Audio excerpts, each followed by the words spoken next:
یہ رنگ ماؤں سے چڑھتے ہیں، آج وہ مائیں کہاں سے لائیں؟ کہاں گئی ہیں وہ مائیں کہ جن کے سامنے مصطفیٰ کا قرآن کھلا ہوتا تھا؟ آج ٹچ موبائل ہیں ہاتھ میں، ٹچ موبائل آنکھوں کی بدکاری میں مبتلا ہے۔ انڈیا کی فلمیں دیکھی جا رہی ہیں، کافروں کے بنے ہوئے گانے سنے جا رہے ہیں۔ آج گھر گھر آگ لگی ہے، عورت عورت نہ رہی، بے پردگی میں انتہا کو پہنچ گئے، سروں سے دوپٹے اتر چکے، آدھے ننگے جسم لے کر میک اپ کر کے بازاروں میں پھر رہی ہیں۔ وہ ایک چھوٹی سی بچی تھی 7-8 سال کی، درود و سلام پڑھنے میں زندگی گزار دی اس نے۔ اور یہاں حال یہ ہے کہ گھروں میں ٹی وی چل رہے ہیں، چھتوں پہ 2-2 ڈشیں لگی ہیں کہ دنیا کا کوئی بے غیرتی پہ مبنی چینل ایسا نہیں جو گھر میں دیکھا نہ جا سکے۔ گھر گھر آگ لگی ہے امام الانبیاء کے غلاموں۔ کبھی ہمارا درجہ اور رتبہ یہ تھا۔ حیدرآباد دکن میں ہندو عورت تقریر کر رہی تھی، اس نے سوال کر دیا، مسلمانوں مجھے ایک بات کا جواب دو، 14 صدیوں میں تم میں ایک حسین پیدا ہوا ہے، دوسرا حسین کیوں نہیں آیا؟ کسی نے جواب نہ دیا۔ اس نے پھر سوال کر دیا، پھر کسی نے جواب نہ دیا۔ اس نے پھر یہی سوال کیا، اس نے کہا مسلمانوں مجھے بتاؤ 14 صدیوں میں ایک حسین آیا، دوسرا حسین کیوں نہیں آیا؟ جوان تو کوئی نہیں اٹھا، پیچھے کونے میں ایک بزرگ بیٹھے تھے، وہ کھڑے ہو گئے، جن کی آنکھوں میں حسن مصطفیٰ کا جلوہ تھا، جن کے سینے میں عشق محمدی کا سمندر تھا۔ آواز دی، فرمایا ہندو بیٹی تو نے سوال بڑا عجیب کیا کہ 14 صدیوں میں ایک حسین آیا دوسرا نہیں آیا۔ سن، اس کا جواب یہ ہے حسین آ سکتا ہے، فاطمہ جیسی ماں نہیں ملتی۔ حسین آ سکتا ہے، علی جیسا باپ نہیں ملتا۔ نہ وہ باپ رہے نہ وہ مائیں رہیں، تو کہاں سے ایسی اولاد اور ایسی نسلیں پیدا؟ تو تاجدار کائنات کے میلاد کے 2 پہلو ہیں، ایک ہے جشن میلاد، ایک ہے مقصد میلاد۔ امام الانبیاء خود فرماتے ہیں میں اس دنیا میں کیوں آیا ہوں؟ حضور نے فرمایا انما بعثت معلما، کہ میں آیا ہی لوگوں کو دین سکھانے کے لیے ہوں۔ جس نے تاجدار کائنات کا دین نہیں سیکھا اور میلاد منا رہا ہے، اس نے حضور کی بعثت کے مقصد کو بھلا دیا۔ کیونکہ امام الانبیاء آئے تھے دین سکھانے۔ ہم میں سے کتنے ہیں جنہوں نے شریعت کے مطابق وضو کا طریقہ سیکھا ہے؟ یا تو بی اے بی ایڈ ہے، ایم ایس سی LLB ہیں، بڑے بڑے پڑھے لکھے لوگ ہیں، یہ بھی نہیں جانتے کہ جسم ناپاک ہو جائے تو پاک کرنے کا طریقہ کیا ہے۔ بڑے بڑے پڑھے لکھے لوگ نہیں جانتے کہ جب مسح کرتے ہیں وضو میں تو گلے کا کرنا ہے یا گردن کا کرنا ہے، یہ بھی نہیں جانتے۔ گھروں میں بچیاں ہیں، تعلیم دیکھ تو BA پاس ہیں، استانیاں ہیں، MA پاس ہیں، مگر نہیں معلوم کہ شریعت کیا کہتی ہے، بنیادی مسائل نہیں معلوم۔ ایک ضروری چیز جس کی طرف توجہ دلانا چاہتا ہوں امام الانبیاء کے غلاموں، امیر کا گھر ہو یا غریب کا گھر، آج ہر گھر میں نا نیل پالش ضرور ہوتی ہے عورتوں کے پاس، یہ ناخنوں پہ لگانے والی پالش۔ اور اب تو اس حد تک فیشن ہو گیا کہ جیسا سوٹ ویسی پالش، جس رنگ کا سوٹ اسی رنگ کی پالش لگانی۔ اور لپسٹک سرخی جو لگاتی ہیں، سرخی ہونٹوں پہ، یہ ہر گھر میں موجود ہے، مگر افسوس کہ اس کے بارے میں شریعت کیا کہتی ہے، شریعت کا علم ہر گھر میں نہیں ہے۔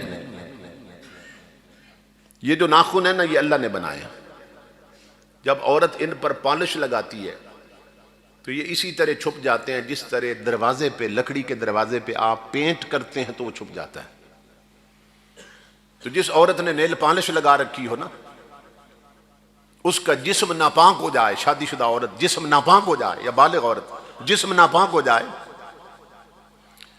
جب تک پاؤں اور ہاتھوں کے ناخنوں کی پالش مکمل طور پہ نہیں اتارے گی، 100 بار بھی غسل کر لے اس کا جسم پاک ہی نہیں ہوتا۔ اور یہاں ایسے شاید جوان بیٹھے ہوں کہ جن کی شادی کو سال ہو گیا اور اس کی بیوی نے نیل پالش اترنے ہی نہیں دی، اگلی مدم نہیں ہونے دیتی کہ اور لگا لیتی۔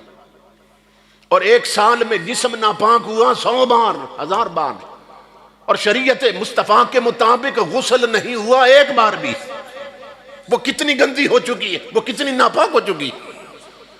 اور انہی ناپاک اور گندے ہاتھوں کے ساتھ وہ آٹا گوندتی ہے اور روٹیاں پکاتی ہے، اور گھر میں ایک ہی بزرگ رہ گیا ہے جو اذان سن کے مسجد جاتا ہے، باقی تو سب ٹی وی پہ ہوتے ہیں، سب ٹچ موبائلوں پہ ہوتے ہیں۔ تو اتنے گندے ہاتھوں کی روٹی جب وہ بزرگ کھاتا ہے، 60 سال کی اس کی محنت بھی برباد ہو جاتی ہے،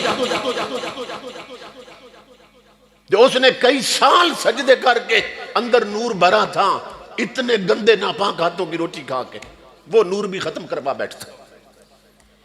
دل کے پپولے جل اٹھے سینے کے داغ سے، اس گھر کو آگ لگ گئی گھر کے چراغ سے۔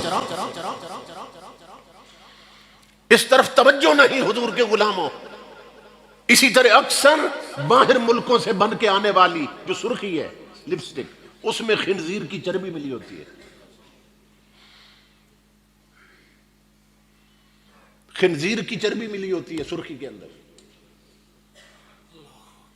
باہر ملکوں کی۔ اور ہمارے جاتی ہیں جو بیگمات، وہ کہتی ہیں ہمیں باہر کی چاہیے، میڈ ان یو کے چاہیے، made in U S A چاہیے، میڈ ان جرمنی چاہیے، میڈ ان چائنا چاہیے۔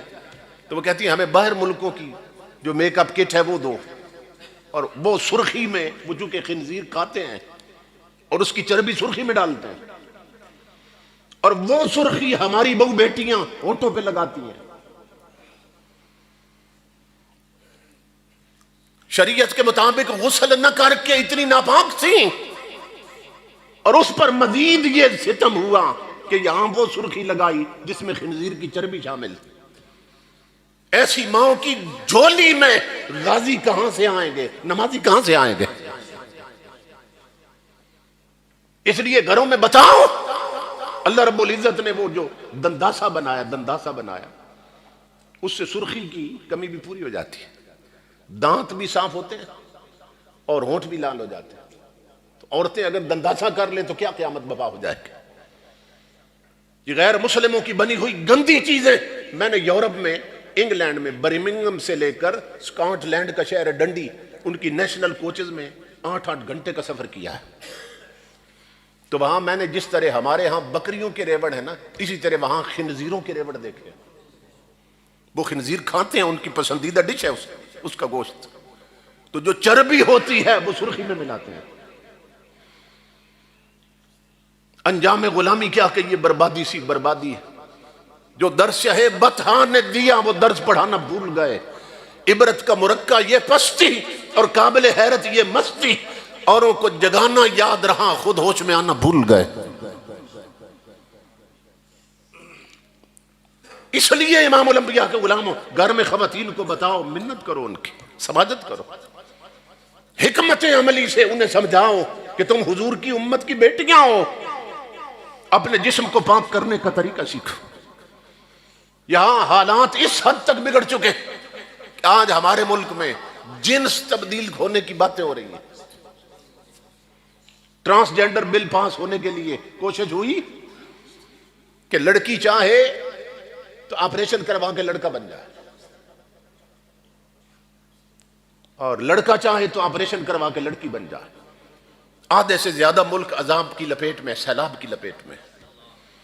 کرونا وائرس نے پہلے بربادی کر دی تھی، پھر ڈینگی وائرس، اور یہ نادان حکمران اللہ کے غضب کو اور بھڑکا رہے ہیں اس طرح کے بلوں کی بات کر کے۔ تو جنس تبدیل کرنے کی بات کر رہا ہے، یہاں امام الانبیاء کپڑے بدلنے والوں پر لعنت بھیج رہے ہیں۔ سنو حضور کی حدیث پاک، لعن رسول اللہ صلی اللہ علیہ وآلہ وسلم الرجل یلبس لبسۃ المرأۃ والمرأۃ تلبس لبسۃ الرجل۔ صحابہ کہتے ہیں حضور منبر پہ کھڑے تھے، وہ حضور جو صرف رحمت بن کے آئے تھے۔ آقا فرما رہے تھے میری امت کے ان مردوں پر لعنت ہو کہ جنہیں رب نے مرد بنایا اور وہ کپڑے عورتوں جیسے پہنتے ہیں، اور میری امت کی ان عورتوں پر لعنت ہو جنہیں رب نے عورت بنایا اور وہ کپڑے مردوں جیسے پہنتی ہیں، چال ڈال مردوں جیسی رکھتی ہیں عورتیں ہو کر، اور مرد عورتیں بنے پھرتے ہیں۔ داڑھی مونچھیں مڈوانا یہ حرام ہے شریعت میں، لیکن اس گناہ کو کوئی گناہ ہی نہیں سمجھ رہا ہے۔ عورتیں بال کٹوا رہی ہیں، بال کٹوانا حرام عورتوں کے لیے، وہ بال کٹوا کے مرد بنی پھرتی ہیں، یہ داڑھیاں مڈوا کے عورتیں بنے پھرتے ہیں۔ آخر قبر میں حضور کا سامنا ہونا ہے۔